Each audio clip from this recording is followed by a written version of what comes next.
Hello दोस्तों, मैं सुरेंद्र सिंह गरिब्याल अपने मोटिवेशनल चैनल पर आपका स्वागत करता हूं। दोस्तों, आज मैं आपके लिए एक ऐसी मोटिवेशनल स्टोरी लेकर आया हूं जिसमें एक असंभव कार्य को संभव कर दिखाया गया है। दोस्तों, मैं बात कर रहा हूं हमारे देश की बेटी अरुणिमा सिन्हा की। हमारे बहुत से दोस्तों लोगों ने शायद उनके बारे में सुना होगा, जाना होगा, पढ़ा होगा, पर क्या पता कुछ हमारे दोस्तों ने इनके बारे में कम सुना होगा या फिर नहीं सुना होगा। चलो कोई बात नहीं, जिन्होंने सुना है वो दोबारा सुन सकते हैं, क्योंकि उनकी स्टोरी है ही ऐसी जो कि हमें बार बार सुनने को प्रेरित करती है और हमेशा हमें एक नई प्रेरणा देती है। अरुणिमा का जन्म 20 जुलाई 1988 को उत्तर प्रदेश के अंबेडकर नगर में हुआ। वह भारत की पूर्व राष्ट्रीय स्तर की वॉलीबॉल खिलाड़ी भी रह चुकी है। हम लोगों की तरह ही उनकी जिंदगी भी सामान्य तरीके से चल रही थी, पर अचानक उनकी जिंदगी में एक ऐसी घटना घटी जिसके चलते उन्होंने इतिहास रच दिया। वो घटना क्या थी? चलिए इसके बारे में जानते हैं।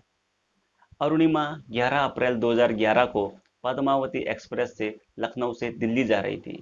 लगभग रात के 11 बजे के आसपास कुछ बदमाश किस्म के लोग उस ट्रेन में घुस गए और अरुणिमा को अकेला देखकर उनके गले से सोने की चैन छीनने की कोशिश करने लगे, जिसका अरुणिमा ने पूरा विरोध किया।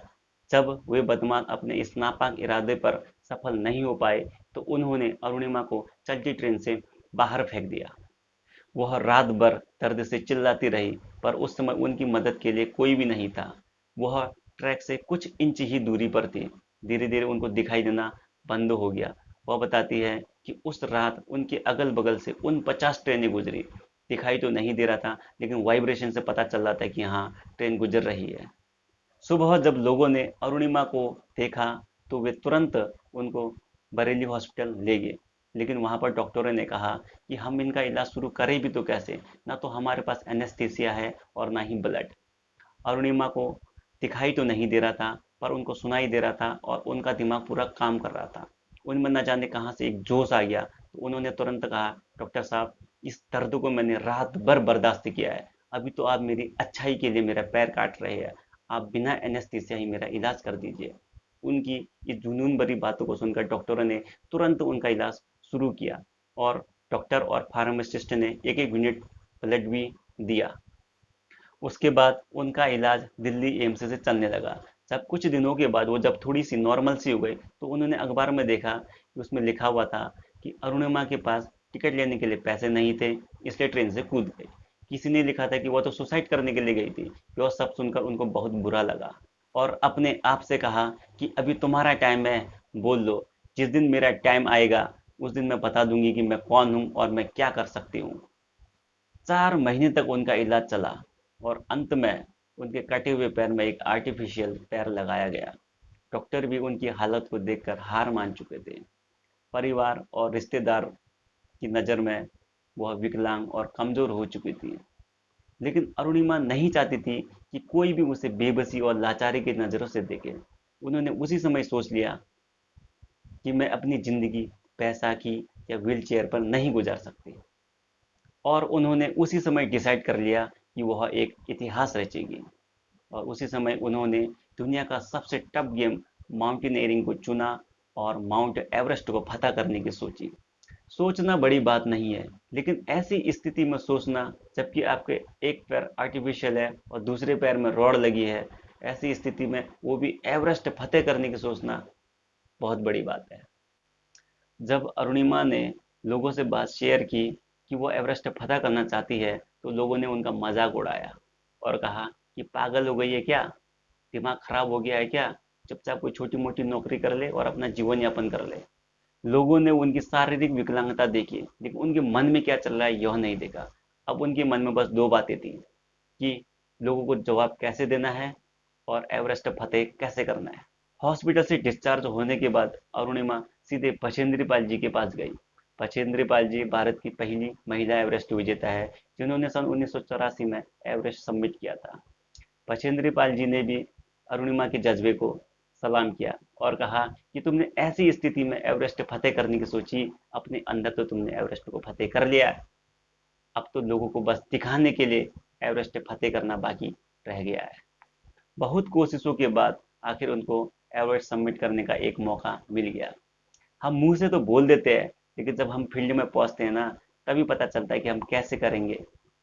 वह बताती है कि रोड हेड से बेस कैंप में पहुंचने में जहाँ लोगों को 2 मिनट लगते थे, उनको 3-3 घंटे लगते थे। उनको देखकर लोग कहते थे कि अरुणिमा, तुम धीरे धीरे आओ। यह सुनकर उनके मन में बड़ा दुख होता था और वो अपने आप से कहती थी कि अरे ये क्या है, मैं इनके बराबर नहीं चल पा रही हूँ, एवरेस्ट कैसे फतेह करूंगी। लेकिन उन्होंने उसी समय एक दृढ़ संकल्प लिया और 8 महीने की ट्रेनिंग के बाद वह उन लोगों से सबसे आगे थी। दोस्तों, अरुणिमा जी कहती है कि इंसान शरीर से विकलांग नहीं होता है, इंसान मानसिकता से विकलांग होता है। अगर कोई इंसान मानसिकता से विकलांग है तो नॉर्मल इंसान भी विकलांग है। अरुणिमा अगर अपने दिलो दिमाग में यह बात डाल देती कि अब वह कुछ नहीं कर सकती, अब वो विकलांग हो चुकी है, बेबस हो चुकी है, तो शायद वो अपने परिवार वालों पर एक बोझ की तरह बनी रहती और पूरी जिंदगी लाचारी और बेबसी के साथ गुजारनी पड़ती। अब मैं बात करता हूँ एवरेस्ट की। जब अरुणिमा एवरेस्ट पर चढ़ी तो क्या हुआ। जब अरुणिमा हिलेरी स्टेप पर पहुंच गई तो उनका ऑक्सीजन लगभग खत्म होने को था। हिलेरी स्टेप से माउंट एवरेस्ट की दूरी थोड़ी सी रह जाती है। तो उनके शेरपा ने उनसे कहा कि अरुणिमा वापस चलो, तुम्हारा जो ऑक्सीजन है वो खत्म होने को है, अगर जिंदगी रही तो फिर एवरेस्ट फतेह कर लेना। लेकिन अरुणिमा नहीं मानी। उन्होंने कहा कि जिंदगी तो रहेगी, लेकिन ऐसा गोल्डन चांस मुझे दोबारा मिले ना मिले, यह मौका ही मुझे बड़ी मुश्किल से और बड़ी कोशिशों के बाद मिला है। मैं किसी भी हाल में यह मौका हाथ से गंवाना नहीं चाहती।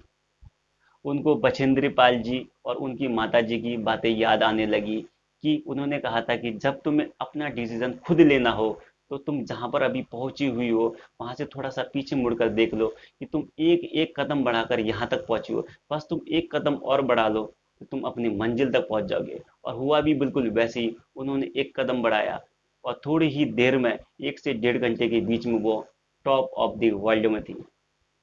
एक हौसले और जुनून के कारण उन्होंने माउंट एवरेस्ट को फतेह कर लिया।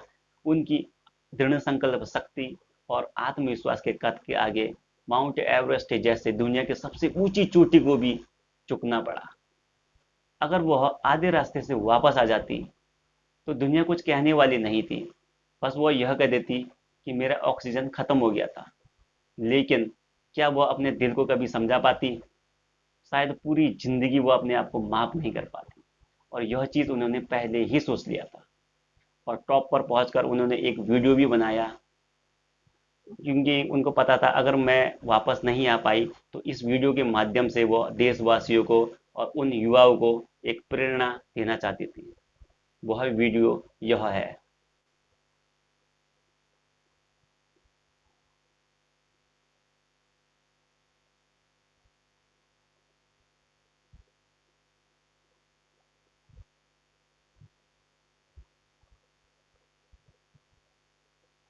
मेरे लाइफ का सबसे बड़ा सपना पूरा हुआ और मैं टॉप ऑफ द वर्ल्ड पे हूँ और बहुत खुश हूँ, बहुत खुश हूँ। और सबको सबको ये मोटिवेशन देना चाहती हूँ कि हर आदमी अगर अपने लक्ष्य को बनाए तो वो कभी नहीं हार माने और वो अपने टॉप को, अपने लक्ष्य को जरूर पाएगा। जो लोग अरुणिमा के लिए गलत बोलते थे, गलत सोचते थे, जिनको उन पर भरोसा नहीं था, और जो लोग यह सोचते थे कि अरुणिमा तो व्हीलचेयर पर बैठकर एक कोने में बैठने वाली है, उन्होंने उन सबको बता दिया कि वो व्हीलचेयर पर बैठने वाली नहीं, टॉप ऑफ द वर्ल्ड पर बैठने वाली है। एवरेस्ट से वापसी के टाइम में थोड़ी ही दूर चलने पर अरुणिमा का ऑक्सीजन खत्म हो गया। लेकिन कहते हैं ना, अगर आपकी जिद है, एक दृढ़ संकल्प शक्ति है और एक सकारात्मक सोच है तो ईश्वर को भी झुकना पड़ता है। ठीक वैसे ही हुआ। एक ब्रिटिश क्लाइंबर ऊपर की ओर आ रहा था, लेकिन खराब मौसम के चलते वो वापस जाने लगा। तो उसके पास 2 ऑक्सीजन थे, तो उसमें से एक ऑक्सीजन उसने अरुणिमा को दे दिया और जिससे कि अरुणिमा सही सलामत बेस कैंप पहुंच गई। अगर अरुणिमा यह मान लेती कि अब तो वह विकलांग हो चुकी है, उनकी जिंदगी का कोई लक्ष्य ही नहीं रहा, अब वो कुछ नहीं कर पाएगी, तो वह गुमनामी की जिंदगी में गुम हो जाती और पड़ोसी वाले तक उनका नाम नहीं जानते।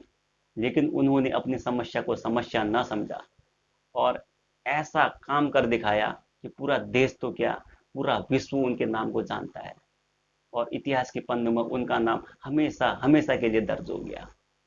एवरेस्ट पर विजय प्राप्त करने के बाद अब उन्होंने अपना नया लक्ष्य तय कर लिया कि अब वो सातों महाद्वीपों के सबसे ऊंची चोटियों पर अपना तिरंगा लहराएगी, जिनमें से 6 ऊंची चोटियों पर वह तिरंगा लहरा चुकी है, जिनके नाम ये है।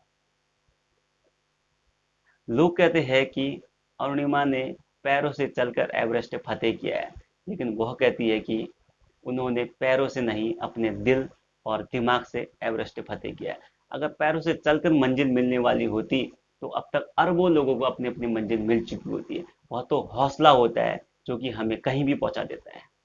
इलाज के दौरान जब बिना एनेस्थीसिया के उनके पैर को काटा गया तो जो दर्द उन्होंने सहा, जब भी वो बताती है तो हमेशा उस दर्द को वो महसूस करती है और उनके रोंगटे खड़े हो जाते हैं। अरुणिमा को बहुत सारे पुरस्कार और अवार्ड भी मिले हैं, जिनमें उनको पद्मश्री भी मिला है। जब अरुणिमा जी एक पैर के रहते एवरेस्ट पहुंच सकती है तो आपके तो सारे अंग फिर भी ठीक है, आप क्या नहीं कर सकते? आप भी बहुत कुछ कर सकते, बस जरूरत है तो एक लक्ष्य की और एक जुनून की। अंत में दोस्तों, मैं अरुणिमा जी की 4 लाइन सुनाना चाहता हूँ अरुणिमा जी की जुबान से। वो यह रहा। 4 लाइन। अभी तो इस बाज की असली उड़ान बाकी है, अभी तो इस बाज की असली उड़ान बाकी है, अभी तो इस परिंदे का इम्तहान बाकी है, अभी अभी मैंने लांघा है समुद्रों को, अभी तो पूरा आसमान बाकी है। Thank you so much. Thank you. तो दोस्तों, अगर आपको मेरा यह मोटिवेशनल स्टोरी वाला वीडियो अच्छा लगा या आपके काम आया या आप में भी कुछ करने का एक जुनून और एक हौसला जागृत हुआ तो आप मेरे इस चैनल को सब्सक्राइब कर सकते हैं। आपका भविष्य